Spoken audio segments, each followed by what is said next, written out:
Comment réveiller le serpent qui est dans l'homme? En réalité, je ne parle pas de serpent que nous connaissons tous. Ne vous effrayez pas sur l'aspect d'un animal atroce pour certains d'entre nous.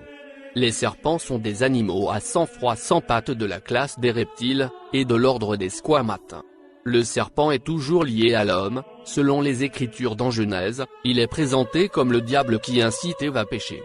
Au commencement Dieu avait une forme que nous pouvons interpréter par le chiffre 0, autrement comme le néant ou l'inexistant, dans le monde sans fin.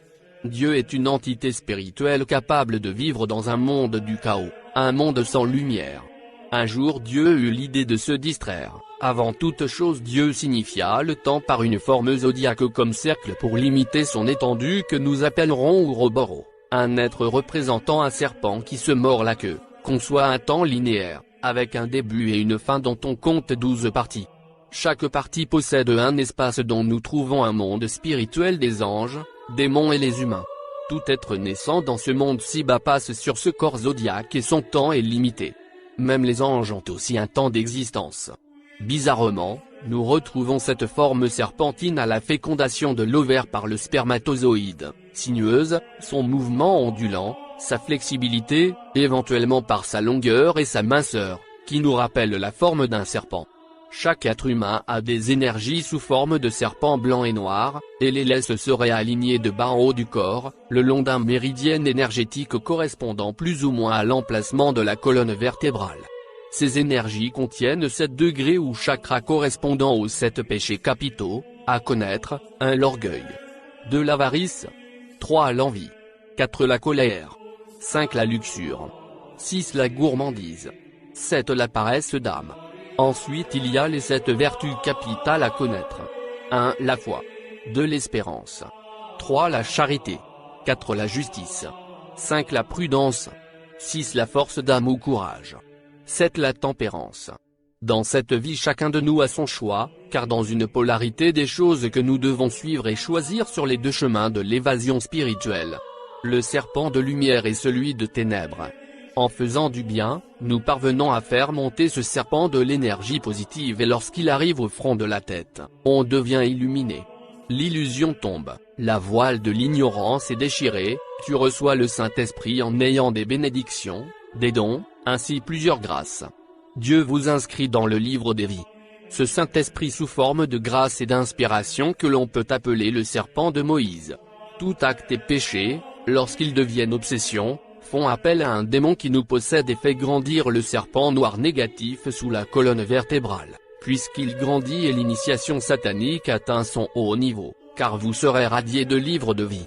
En ayant des relations entre homosexuels et lesbiennes, vous commettez les rapports contre nature ou lorsque l'on aime se masturber, en faisant des actes, permettra de faire grandir le serpent négatif en soi, en se nourrissant de nos actes pour se développer.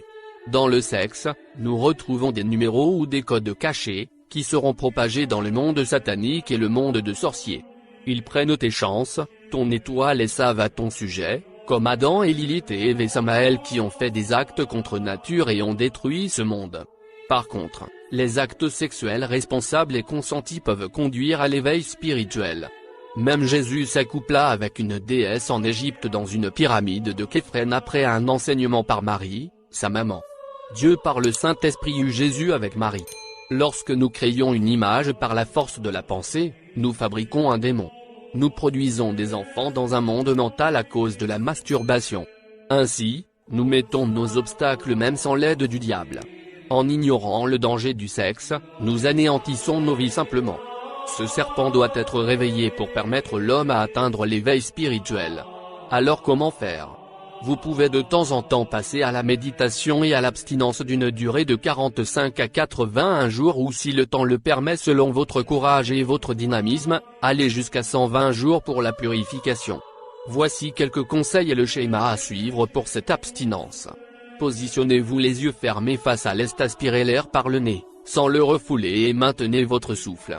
Ensuite, expirez l'air avalé par la bouche et répétez cette opération au moins pendant 3 heures.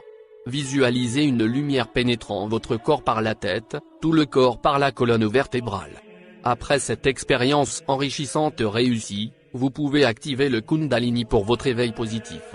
Si vous êtes en couple, vous pouvez passer à l'acte sexuel sans connaître l'orgasme ni éjaculation. Au moment où vous pratiquerez cette expérience sans faute, vous verrez votre serpent s'accroître monter. Si par ailleurs vous commencez ce processus, n'arrêtez pas et allez jusqu'au bout sous peine de commettre un péché. En faisant l'acte sexuel, vous vous entourerez d'une lumière invisible qui attire les anges ou les démons. Si vous demandez à Dieu, vous est accordé par sa présence divine. En ce moment-là, nous pouvons demander toute grâce et miracle ou guérison. Ceux qui étudient la Bible savent que le péché impardonnable existe. Mais qu'est-ce que c'est exactement? Auriez-vous commis ce péché? Peut-être êtes-vous effrayé, en pensant que vous avez commis cette terrible transgression. Prochainement nous parlerons de ce sujet. Que le tout nous donne une santé de fer et une longue vie. Et que les ancêtres nous guident vers le chemin de la lumière.